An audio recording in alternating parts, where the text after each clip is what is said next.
நம் ஆண்டவர் இயேசு கிறிஸ்துவின் நாமத்தினால் மகிழ்ச்சியும் சமாதானமும் நம் அனைவரோடும் இருப்பதாக. எபிரேயர் 4:14 முடிய.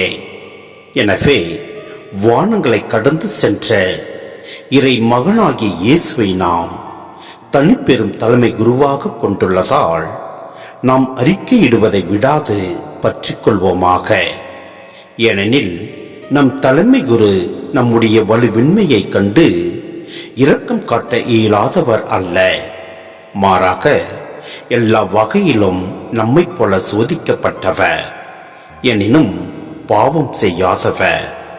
எனவே நாம் இரக்கத்தை பெறவும் ஏற்ற வேளையில் உதவக்கூடிய அருளை கண்டடையவும் அருள் நிறைந்த இறை அரியணையை துணிவுடன் அணுகி செல்வோமாக. சிந்தனை: கிறிஸ்து எல்லா வகையிலும் நம்மை போலவே சோதிக்கப்பட்டவர். ஆம், கிறிஸ்துவ நம்பிக்கையில் இறைவனின் மாபெரும் புரட்சி இது.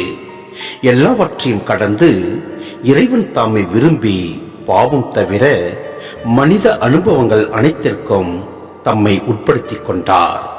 எனவே நம் இறைவன் நம் வாழ்வின் சூழ்நிலைகள் அனைத்தையும் இரக்கத்துடன் புரிந்து கொள்கிறார். நமக்கு முன் அவரே இந்த பாதையில் நடந்ததால் நமக்கு துணை புரிகின்றார். எனவே நம் ஆண்டவரில் நம்பிக்கை வைத்து அவரது வார்த்தையை பின்பற்றி நடப்போம். எல்லாம் வல்ல இறைவன் நம்மை நிறைவாய் ஆசீர்வதிப்பார். ஆமேன்.